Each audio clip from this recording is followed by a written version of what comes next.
Hello, everybody, and welcome to the Jeff Ahern Show. Good to see you all. Hope you're having a great weekend. I feel like it's a little darker than usual in here, but that's all right. You can all see me. Maybe this lighting will help. I'm so white, I'm so pasty. I feel like maybe less light is beneficial. I am a white guy. We're gonna do. Anyway, I got some good news, good announcement today. I'm going to be not yet. Give me a weekend. I'm going to be on Cameo. So Cameo reached out to me. So if you want to get a greeting, a birthday greeting, a pep talk, or just a general, maybe bash on some Democrats you don't like, or how about this one? You got a friend who's liberal, and you want me to talk smack to him. Okay, those are your choices.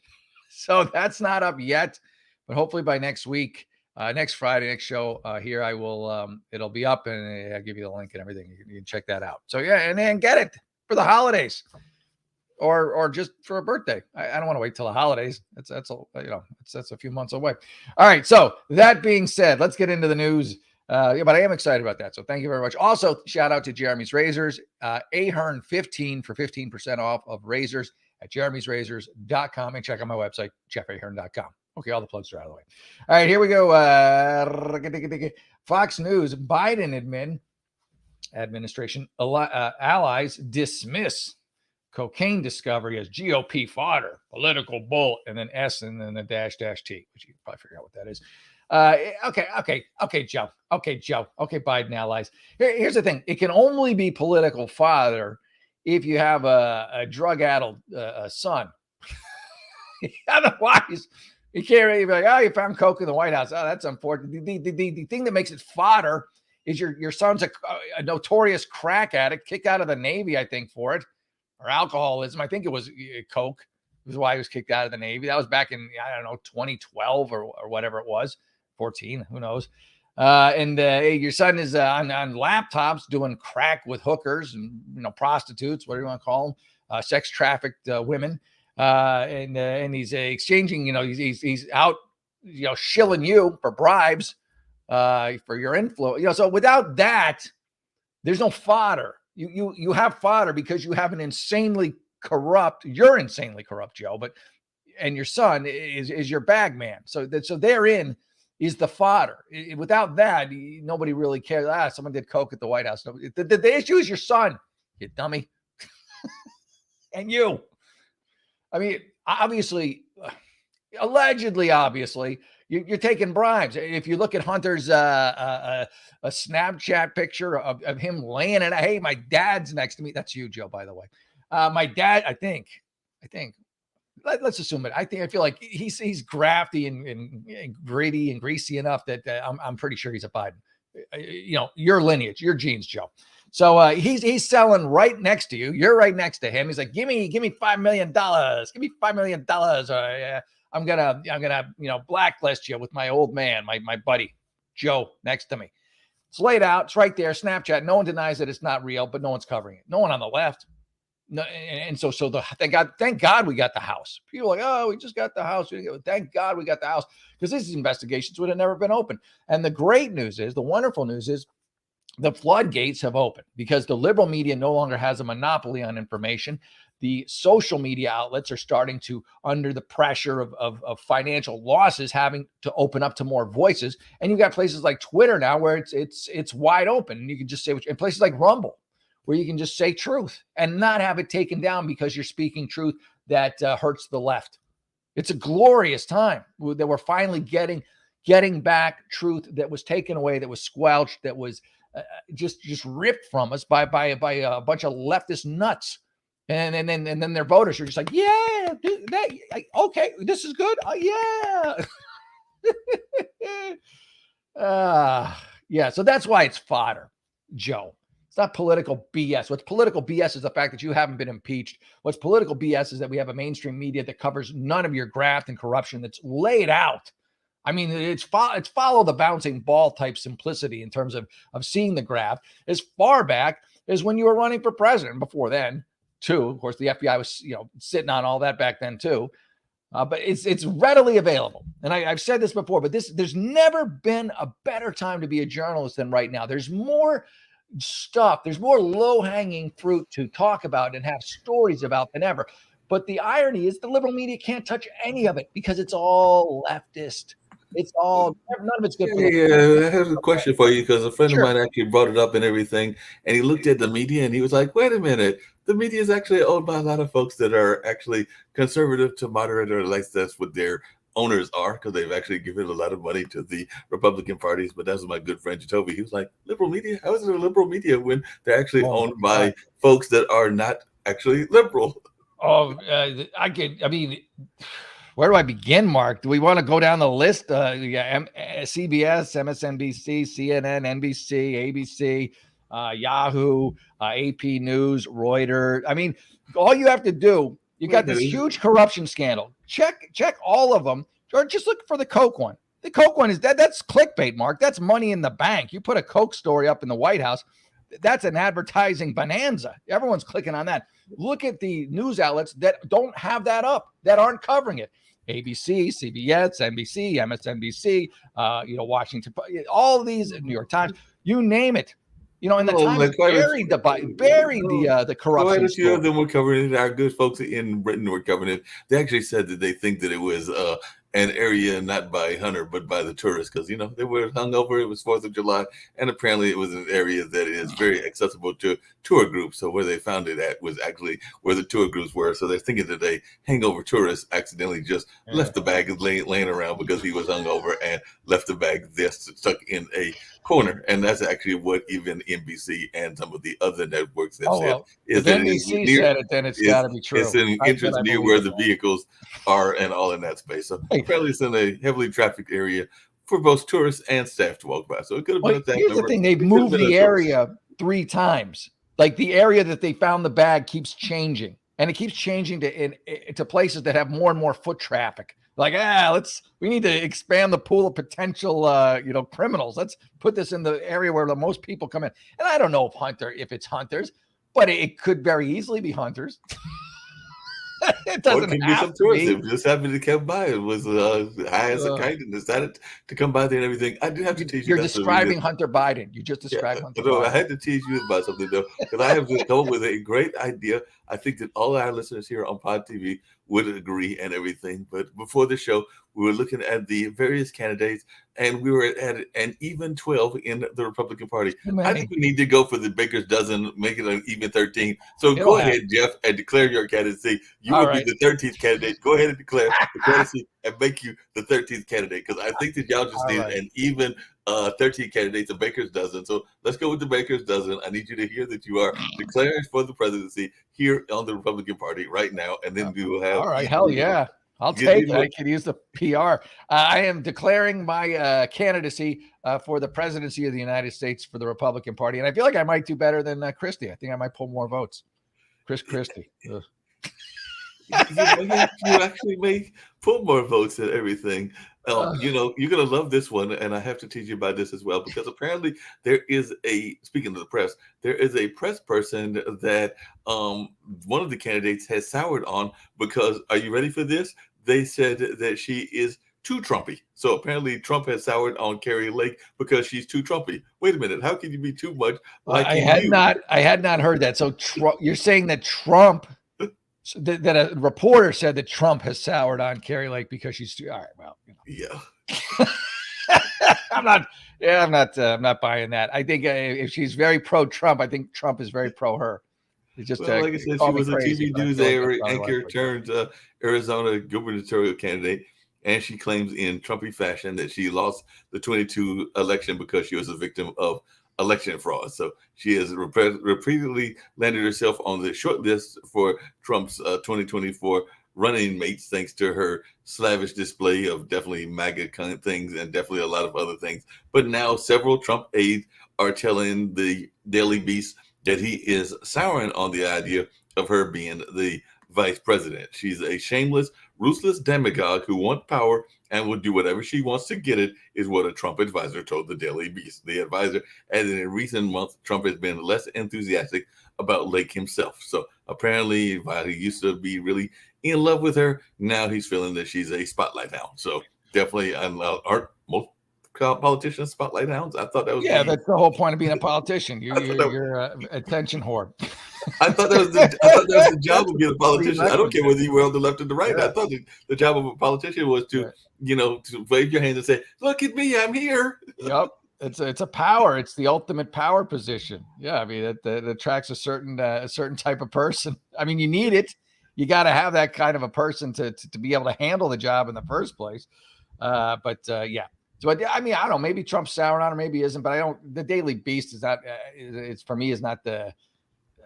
I'd have to fact check that story a lot. You might want to maybe he's souring on her, maybe he isn't. It's possible. I don't know who his running mate's going to be, but he's going to look at. I would assume I don't know. Trump's going to do whatever Trump wants to do, but logically, you would look at who's going to pull you votes, who might get you a state that you need to win.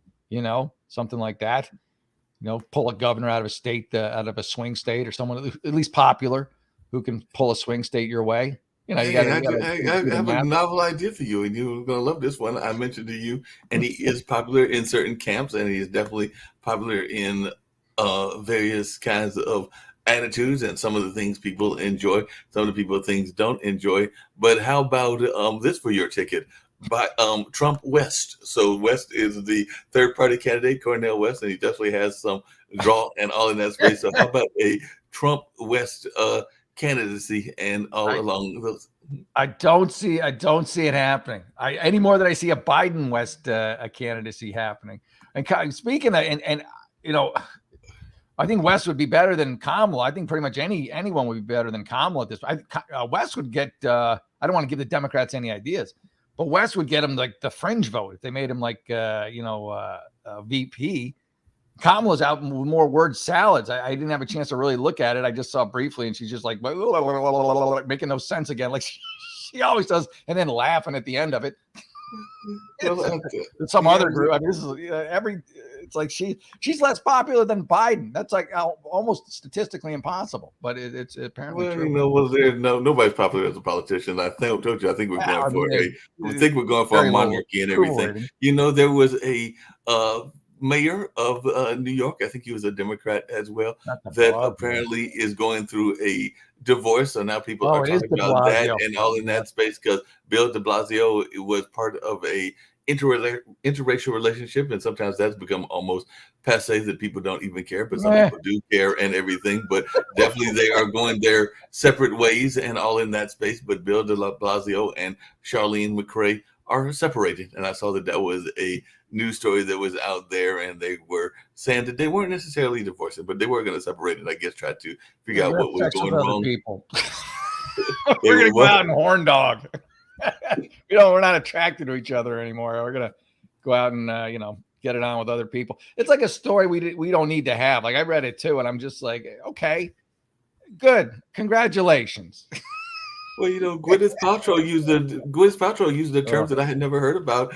Apparently, when she got divorced, but she came up with this term, and maybe that's what they're doing called conscious uncoupling. So that's what she used to describe the term to describe her divorce from Chris Martin. And celebrity breakups have never been the same. So if you're famous and your split isn't iconic and inspirational, what are you even doing? So apparently there is a new term. It's called conscious uncoupling. So I guess you just make a conscious decision to uncouple and to go your separate ways in whatever those separate ways are. So they said that there's just in an open marriage, and in this day and age, that's only interesting if you broach the idea of non-monogamy to your normal partner just after marrying them, and it ultimately leads him to choose your billionaire father over you. So definitely that could be an issue as well. So that's some of the things that were coming out of the interview and all in that space. But he ran for Congress, and apparently maybe it's a Tinder profile. So I'm sure he does. Maybe he's gonna pop up on Tinder. Maybe de Blasio is gonna pop up on Tinder or one of those other swipe left kind of things in that space. So maybe that's the plan. For de Blasio. Left makes sense. Yeah, I mean, it's absurd. And then Gwyneth Paltrow, she's just so pretentious. It's disgusting. It's like, get over yourself. If anyone ever needed to get over themselves, it's Gwyneth with her vagina candles and her anal bleaching and her like whatever, just weird conscious uncoupling. Ugh, she's insufferable.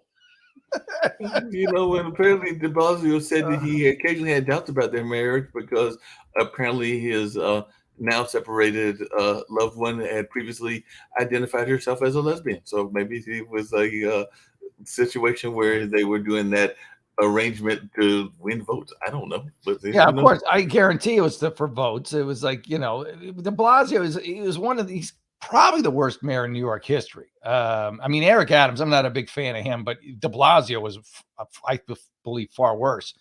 De Blasio was a buffoon. He caused just mayhem in New York with his policies, education, drug, you name it. And then Eric Adams came in, and Eric Adams, these policies are already in place, and he's too much of a chicken ass to change any of them.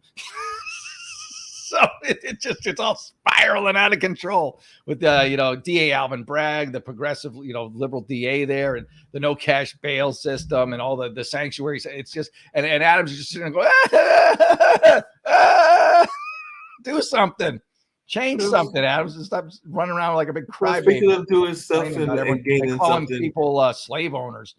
Well, speaking of doing something and gaining Holocaust stuff, survivor, a slave owner. Speaking of that and gaining stuff and all along those lines, I did see that one of your other mayors of New York has said, there's this cocaine running around and everything.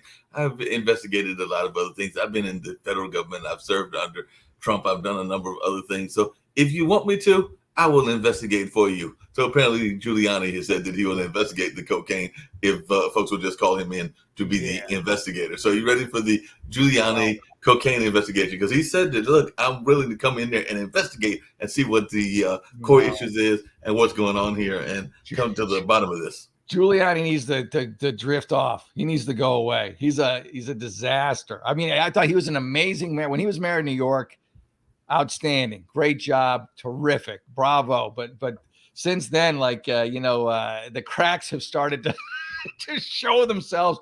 He's got like some weird sex slave thing going on with one of his allegedly aides or something. That kind of was in the news and then it wasn't anymore. And he just, he's got a lot. I think he's got a lot of lawsuits on him and just, I don't know. I wouldn't want nothing to do with. He's like toxic to me right now. I wouldn't want to touch him. But at the time, give credit where credit is due. Great mayor in New York. He was terrific. He really fixed things there. He's a great prosecutor in New York. And then, I don't know, he just lost his marbles or something. He lost his marbles, and now he says that he wants to investigate the case of the cocaine that apparently. There's nothing wrong with investigating the case, but I mean, he's just looking for his, 15 more minutes of fame. He's like, hey, remember me? Remember? I'm no Biden fan, as you know, but one of the funniest moments, I think it was Giuliani who they thought they were booking a hotel. Do you remember that one where they thought they were getting the Ritz-Carlton or something, or just some hotel, and it wound up being like some body shop because it had the same name but it was different. So they gave this I think it was Giuliani gave a speech. That's just crazy. But speaking of Biden, and like I said, I might have voted for him once or twice. Who knows what I'll do this next election and all along those lines. But I did remember something that I had forgotten because I was trying to remember a friend of mine who passed away, but she was part of the hearings with Clarence Thomas around Anita Hill. So she was one of the witnesses and was a storyteller, had written a couple of books. And like I said, I can't think of her name, even though she lives here in Durham and all in that space. But then what I had forgotten about was that during those hearings, there was the judicial hearing that was going on, and some people thought it was a great hearing. Some people thought it wasn't all that fair and that it could have been handled better, was actually administered by none other than our current president. So I'd actually forgotten about that, but then I was looking up. I forgot about that. Yes, he was actually the person in charge of the Clarence Thomas hearings and all in that space. So when Clarence, I don't consider that a feather in his cap either. I mean, there he is again being racist, going against an African-American guy, just trying to, get his judgeship, but he doesn't want him to get it because he's black. Like you said, well, in that case, he was actually, I think, defending Clarence Thomas because he was defending Clarence Thomas. I actually helped Clarence Thomas.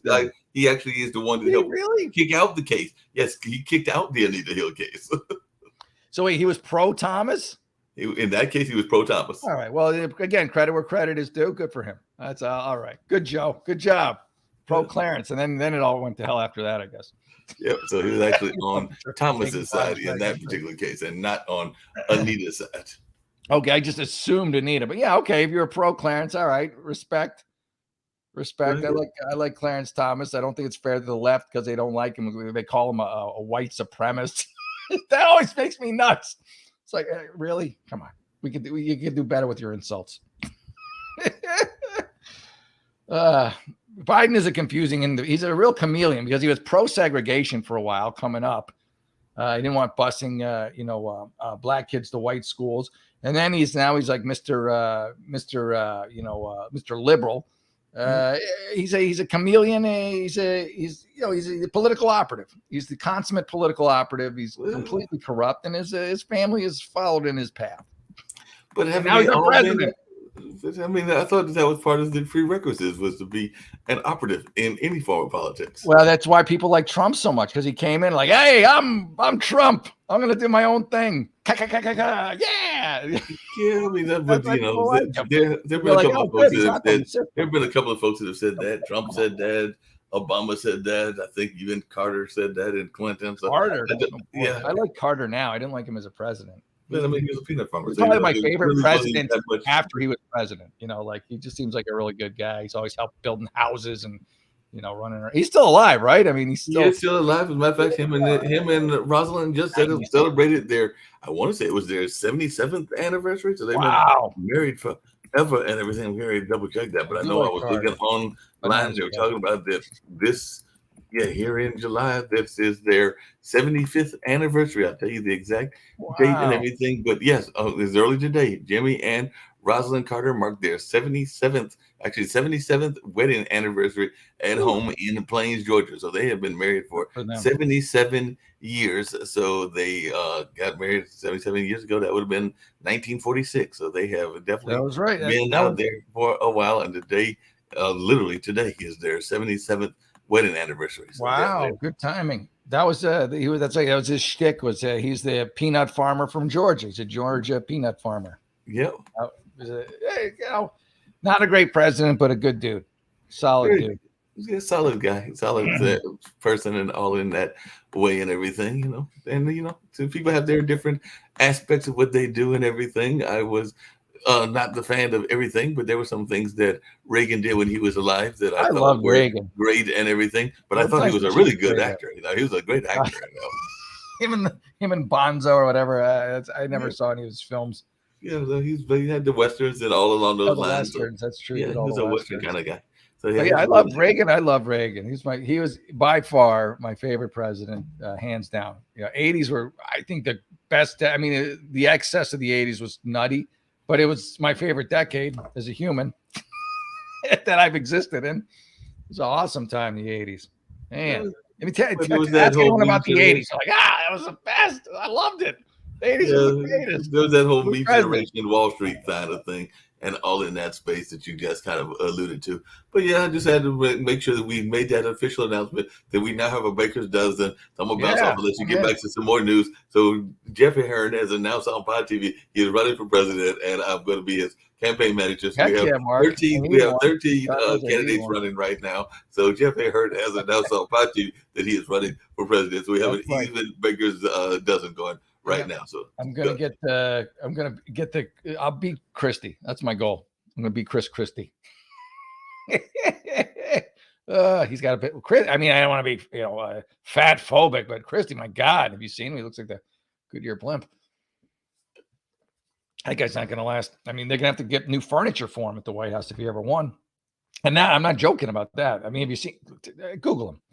All right. Should I go? Let's see. DeSantis makes bold statement. What's his bold statement? Do I want to click on it? Yeah, I'll click on it. Oh, I'll click on that and then I'll do the next one. Let me see. So DeSantis is saying, now again, I'm good on the, not even good, I guess, on the GOP, normal on the GOP, that they're going to have primaries within the party. So the potential the candidates for the presidential nominee to be nominated for the presidential candidate have a chance to debate. The Democrats aren't doing that. They're not allowing it. They're not allowing it because Joe Biden can't handle it. He's a feeble-minded buffoon.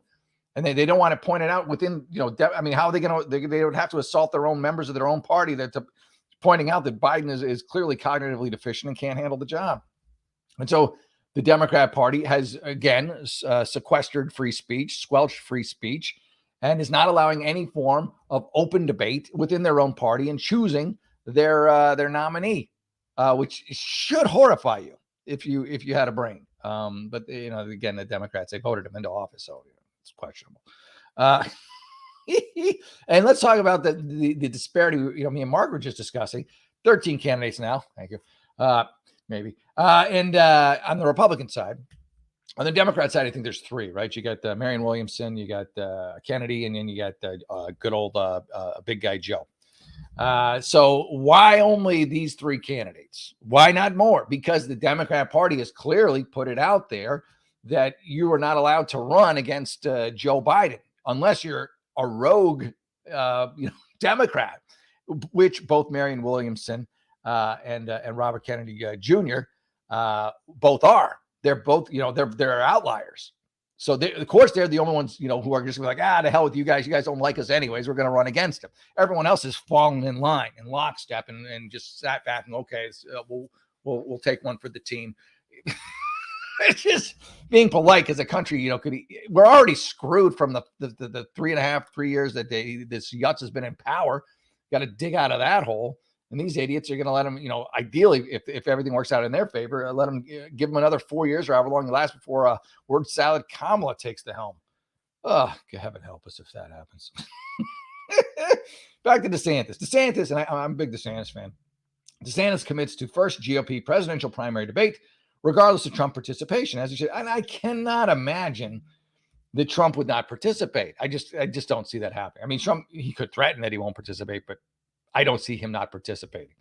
I think it would be a mistake. But again, Trump does his own thing. So you try to apply like your own thought process, but Trump does what he wants to do, and it seems to work very well for him. So good that the debate will happen, and I would almost guarantee Trump will be involved in it. I can't see any scenario where he wouldn't be. Just crazy. So getting back to Dems and their lust for bringing this country down at all costs, it seems. They now want to make it legal. And this is, they want everybody to be able to vote, everybody that they can control, everybody who has they feel is easily manipulated. So, of course, they want young kids to vote. They want 16-year-olds to vote.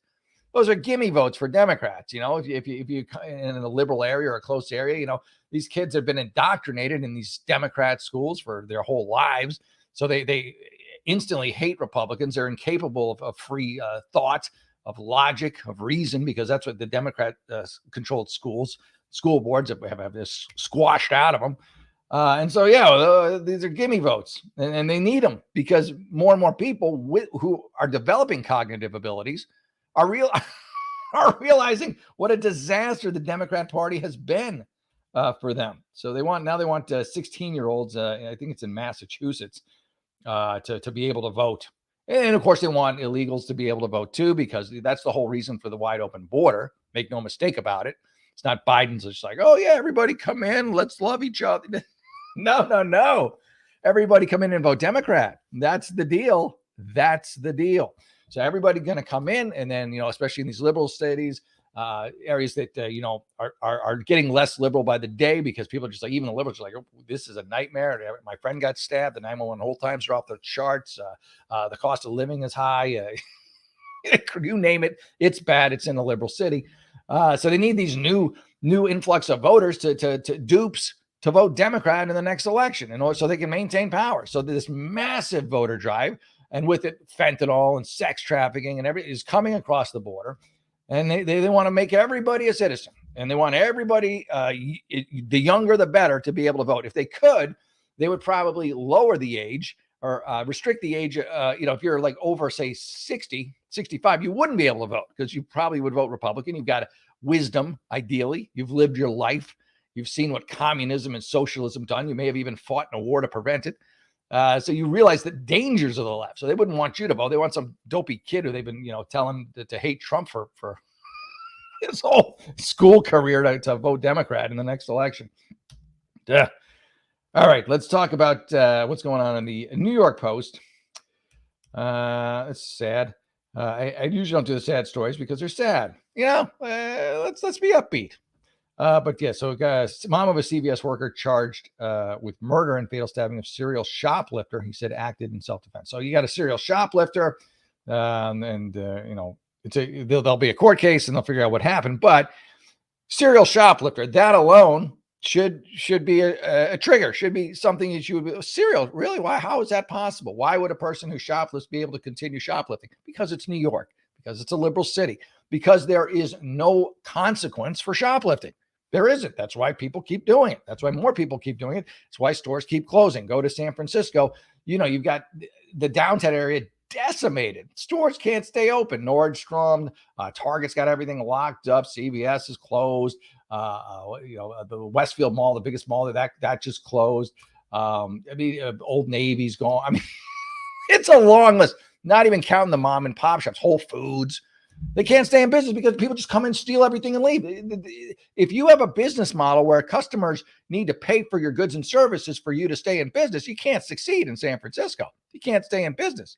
You just watch all your merchandise walk out the door and I guess sit there and smile. What else are you going to do? So this is the liberal utopia. Now, why would people do that? Because they get away with it, because there's no consequences for it, because store policies prohibit employees from stopping them, because store policies prohibit employees from even calling the police, because store policies prohibit them from even filming them. A guy just got fired. I think it was in California, probably, but it could have been any liberal crap city. He worked at the store as a supermarket, but the guys are stealing laundry detergent, like $500 worth of laundry detergent. They're very casual about it. They put it in their car and they walk it out to the car. He's not doing it. He's filming them, and he took off like the tin foil that they put over the license plate so to get the plate. Never touched them. He's making comments that they're thieves. Well, you hurt their feelings. Oh, wham, boo-hoo. So they fired him. Now, meanwhile, because of the video, the police actually were able to catch the shoplifters, although big deal. It's California. That's like a misdemeanor ticket. In California, because of in Los Angeles and San Francisco, places like that, they have something called Prop 47, which means if you steal up to $950 worth of goods, it's a misdemeanor crime. It was lowered from a felony to a misdemeanor. So it's a ticket. It's like a parking ticket.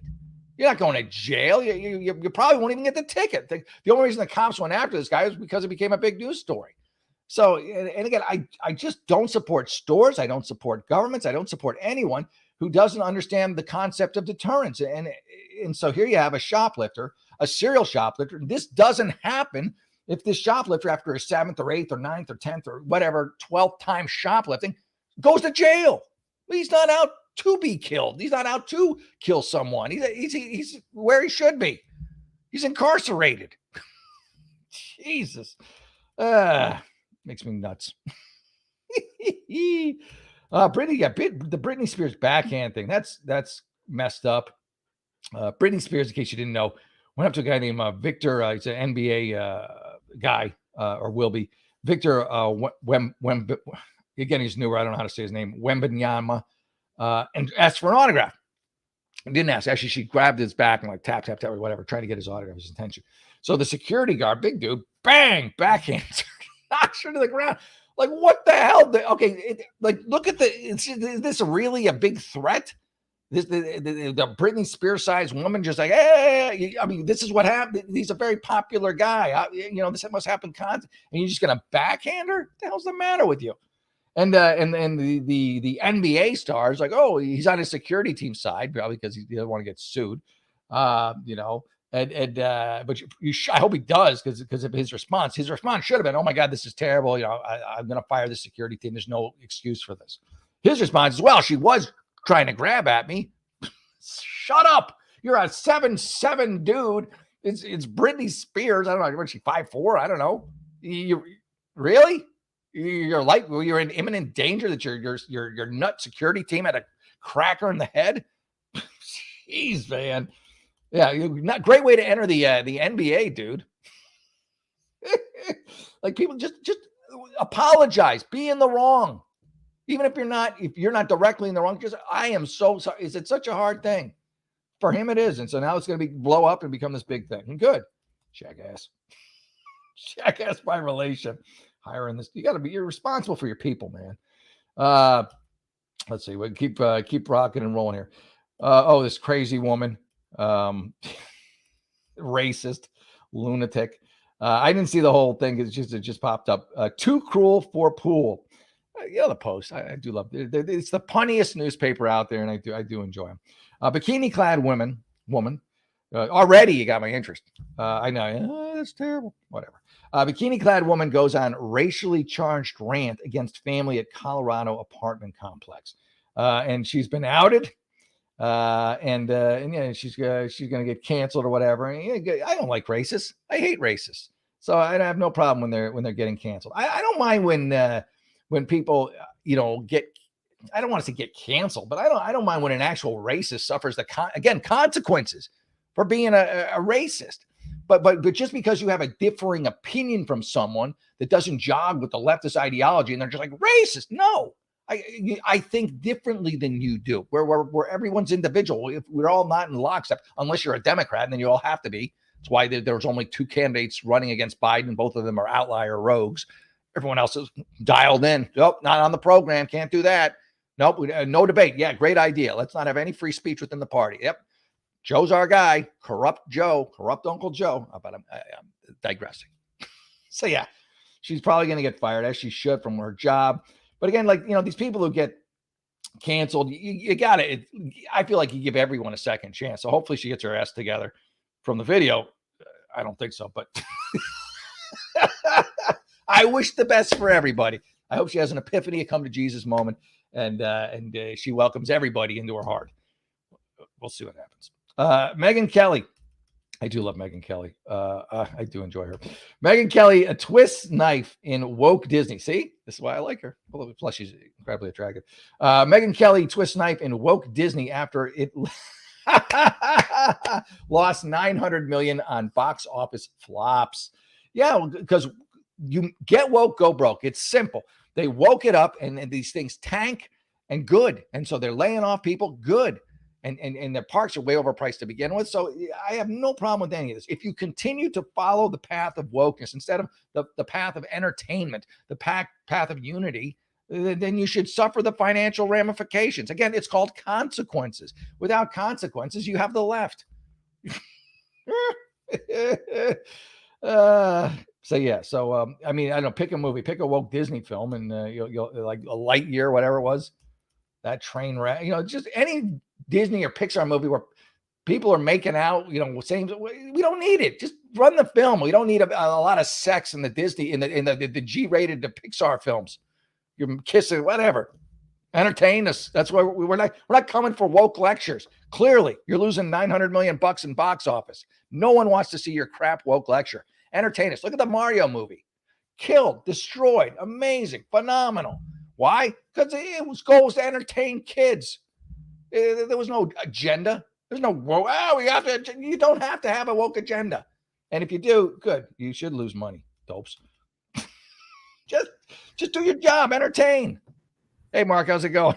You froze, I think. There you are. Yes, again, I had to bring up an issue that I thought you would love getting a kick out of, and I actually saw the commercial. But speaking of a woke agenda and getting a reverse woke agenda and everything, apparently the 5 folks at Budweiser tried to clean up their act, and they ran an ad involving the Folds of Honor, which is a scholarship program for the United States Armed Forces. And already they are getting a lot of flack because I guess folks are still mad over the whole thing with Mulvaney. So they are definitely going on. And that happened on the July 4th ad where featuring members of the United States Armed Force discussing the educational scholarship program that they have called Folds of Honor. And apparently they said that they've been believing in this program for 13 years and that they were honoring what is going on and all in that space. But I'm sure it is a reaction to the earlier conversation. So sometimes if you try to do a makeup, then the folks don't always like the makeup, because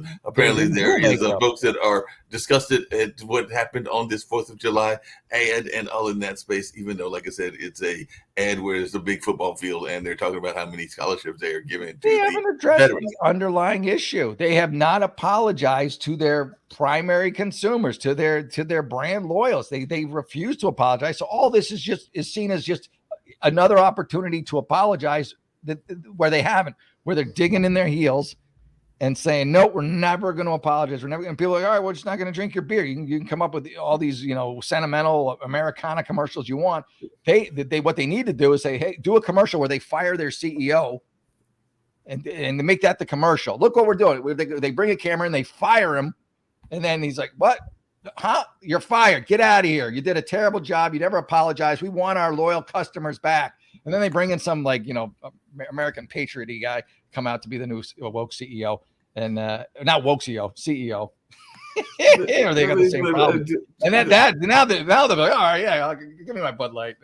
Sales go back. Well, and you're gonna love this. You're gonna love this. We're actually gonna name the guy, but apparently on April 14th, Bud Light CEO Brendan Whitworth responded to the controversy, meaning the earlier controversy, with the statement, "We never intended to be a part of a discussion that divides people. We are in the business of bringing people together over a beer." So I guess that's what they thought they were doing with this particular commercial, was bringing people together over a beer. There's and no this apology. There's never been an apology. He has never said sorry, and the horse has left the barn. It's well past time. He's got to go. They got to fire him, and even then, I don't know what to help. But at this point, why the hell not? What do they got to lose? Yeah, well, like I said, I saw the commercial. I thought it was a brilliant commercial, and in the sense of commercial, but it still doesn't address the underlying issue. Isn't that they're whether or not they're supporting this scholarship fund? It's just their complete disregard and disrespect for their core customers. And I drank Bud Light in college. I'm like a big Bud Light guy. It's not that good a beer. You only really drink it because of brand loyalty, of what you associate with it. And once you lost that, which they have, why wouldn't you just drink Modelo, which is what people are doing, or some other beer? Wait a minute. Wait, hold on a second. I got to tease you now. You can't drink Modelo. Modelo's down from a Mexican society and all of that. So yo hablo español. Me gustan mucho las latinas porque muy bonitas. Next thing I know, you're going to tell me that you like the beer that I like, which is actually a beer from Holland, because I am actually a fan of Heineken and a fan of Yuengling. Yeah, Yuengling. Yeah, I'm just using Modelo as an example. My favorite beer, I like Guinness, I like Heineken. I love Yuengling because I don't get that very often. Not in the right area for it. It's probably at the store. And actually, also, although it's a Budweiser product now, so I don't know, but I still, don't tell anyone I drink it still. I like, it used to be an independent brewery down the way, and it was, and then they bought Golden Road Brewery. They make good beer, but they got bought out by Bud Light because they were too good. And, I'm a big fan. But I was just curious as you were talking about that, because I did think about that Fold of Honors commercial and all along those lines. It's a great commercial. In any other time, if any other company ran it, I'd be like, all right, yeah, America. But patriotism and all of that stuff. Bud Light, you're like.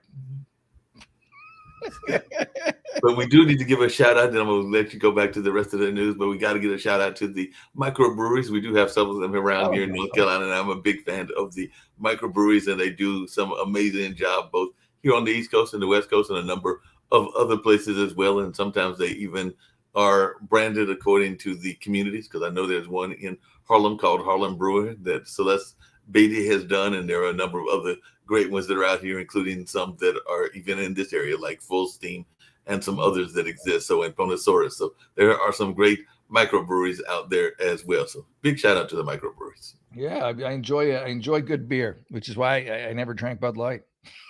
I shouldn't say in college. If it was in a an ice chest and I'm at a party, I'll grab it. But not anymore. Not anymore. All right, I'm almost done, but I want to just check out the dailymail.uk. It's always interesting. They usually have good stories there. They have more in-depth stories, I find. I don't know. There's more information in them. Vanna White thinks Wheel of Fortune bosses have a lack of respect for her and believes she's replaceable. Well, you are, Vanna. You and Pat are a team. You've been there forever, but you're also like near Walker age, where you're going to have like a little thing with the tennis balls and you go on, turn the letter and then go back. They might have like a moving walkway for you, just slide you out, change the letter, slide you back. Vanna, we all age. You and Pat were a team. If you want to stay on, but don't make a big stink about, them not, giving you, employment for life. It's not a government job. Anyway, Vanna, she thinks there's a lack of respect for her, and she believes that they believe she's replaceable. Again, Vanna, you are. We are all replaceable. It's only your ego that makes you think you aren't. After hiring Ryan Seacrest as Pat's successor without consulting her. Well, Vanna, I don't think, here's a newsflash, Vanna. I don't think they want you to stay. I think they were kind of hoping when Pat left, you would too, and just retire gracefully. I don't know. You gotta have some hobbies, right? You gotta have some stuff. Go live your life. Go enjoy yourself. The wheel was great. How long do you want a job to last for? Dear God, Vanna, don't get so greedy. I mean, what would her hobbies be? Playing Scrabble? I mean, she was the letter turner for a number of years and everything, or maybe she's going to play. She could go to Scrabble games and turn the letters over for people. Like, she wouldn't play the game, but she would just be there to turn everybody's letters over. Like, keep sharp with her skills, with her skill set. Because Vanna, nobody else can, flip a letter around, and she doesn't even flip letters anymore. I think she just taps on them, and then someone on a computer, just presses a button. I haven't seen Wheel in a while, but I think that's how it works. It's been a minute since I've seen Wheel. I do occasionally watch Jeopardy and everything. It's been a minute since I've watched that as well. But yeah, her main job was to do the letters and to kind of like do the prices right, show the gift, whatever the gift was that was given and everything. So that was the job as the hostess. If you can call it a job, that's probably the best job anyone's ever had. Tap. Walk out, walk back. That's the greatest job ever created. Get paid lots of money for doing it, because I think she had a pretty lucrative contract. Oh my God, her and Pat are mega millionaires. I mean, it's not like she wasn't getting paid before, and for nothing. They film those things. From what I understand, they film them all in like a very short period of time. They just kind of crunch them all together, and they knock them all out. And so then they film the whole season relatively quickly, and then they got the rest is just free time for them. They don't have to go to work every day. Free time, do whatever they want to and everything. Because isn't basically, like I said, it's been a minute since I watched Wheel of Fortune, but isn't Wheel of Fortune basically just a glorified hangman? Because as I recall the game of Hangman, it's basically a glorified version of Hangman, isn't it? Yeah, you just pick the letters, and that's it. It's a hangman. Whoever guesses it first wins. Yeah, basically it is. It's a glorified version of Hangman with some bells and whistles on it. Right. They got paid millions, if not billions. Millions. They get residuals, and I'm sure like they've had it worked into their contracts when they're bought by Game Show Network, or they get money off of the purchase of they're loaded. Let it go. All those game shows are loaded, and definitely people have had to let go. Bob Barker had to let go of Price is Right. A number of people have had to let go of a number of things. Alex Trebek had to let go of different things. Alex was great until the end. I always loved Alex, and I mean Vanna and Pat were. They were all great. I will say, I know this is off the topic of news, which you usually talk about, but I will say that on the game show, and I used to have it on my phone, one of the greatest games, because it was silly, and also it was just great when the thing would come out in the end and everything. But it was really fun watching and or playing Press Your Luck, because they would have that the whammies thing, the whammies. Yeah, I love Press Your Luck. That was the best, because that was like old school game show with the big wheel, and then the little guy would come out, like the little cartoony guy, the whammy. That was great. I love that show. Yes, I love that show, and I also loved Family Feud, just because some of those feuds would be quite hilarious, because they would be sitting there arguing with each other over whatever they were trying to decide and everything. And Steve Harvey is his. I took it to a new level for me, because he's so funny. He's roasted. He roasts everybody. Like Richard Dawson would kiss everybody and hug and squeeze, and grab them inappropriately. Steve Harvey just tears people up. So I still watch the clips. Like, I'll see Steve Harvey, like someone get the stupid answer, and Steve Harvey's just like, get away from here. Get away from here.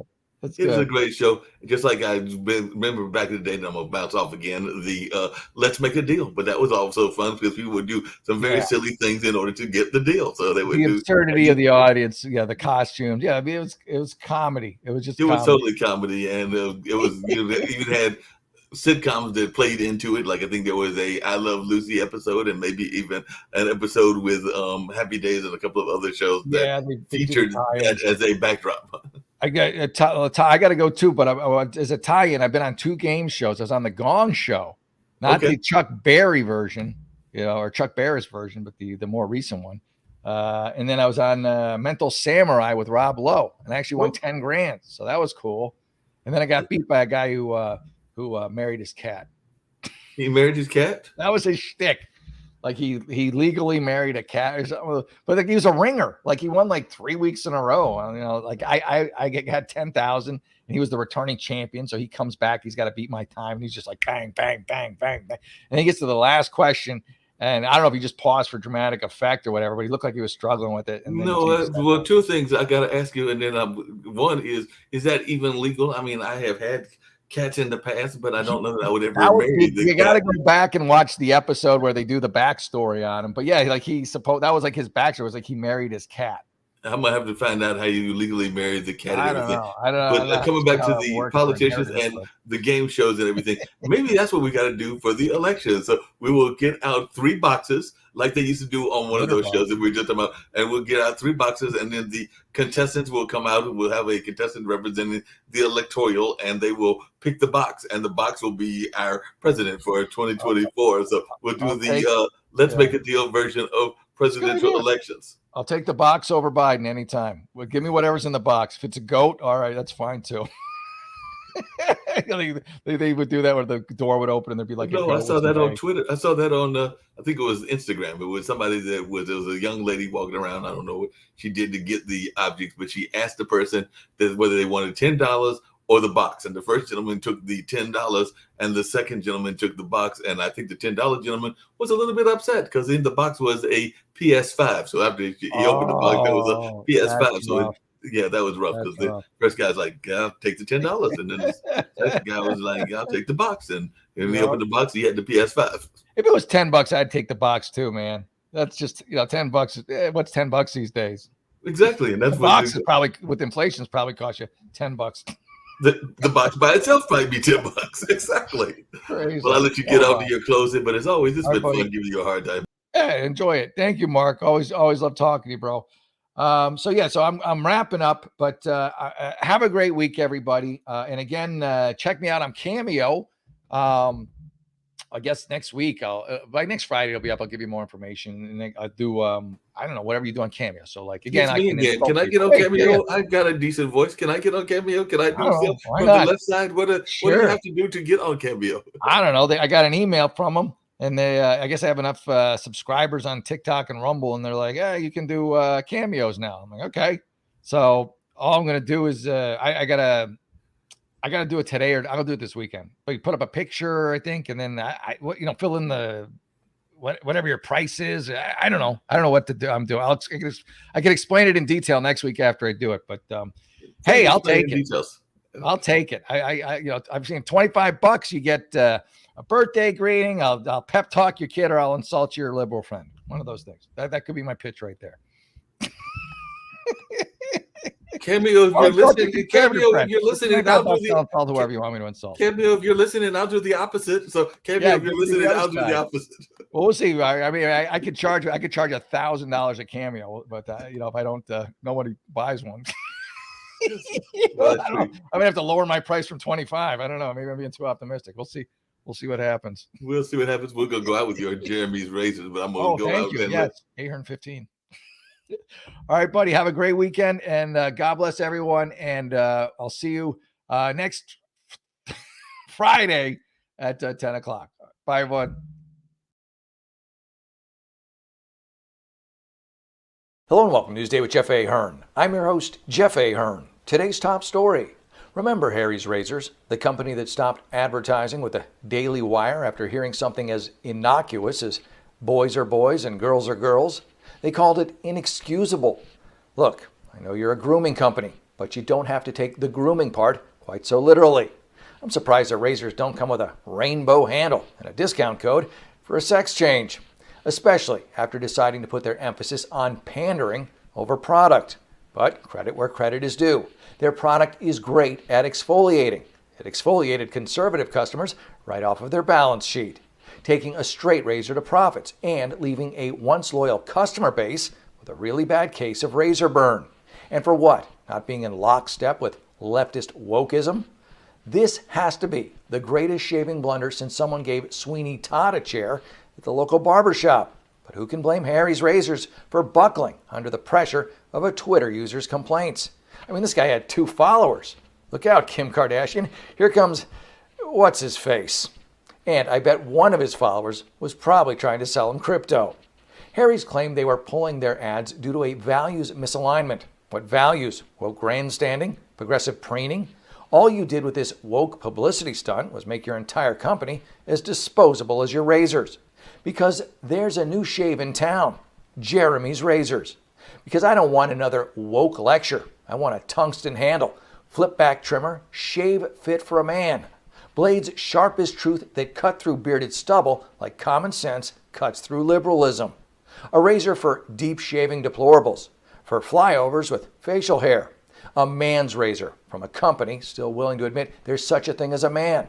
Let Harry's go in on the trans market. I guess they figure those guys are going to shave more than most people anyways. Especially if they want to appear even remotely feminine. I mean, it's bad enough you're going to break every female sports record while sporting male genitalia. So why do you got to rub it in sporting a 5 o'clock shadow?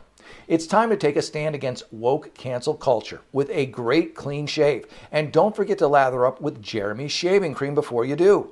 Made with green tea oil to calm irritation and reduce redness. Almond oil, which creates a cushion for your blade. And cocoa butter, which reduces bumps. All available at jeremy'srazors.com. Go there right now and use promo code Ahern15 to get 15% off your next purchase. Stick it to the man, or whatever Harry's identifies as. So head over to jeremy'srazors.com and tell them Jeff sent you.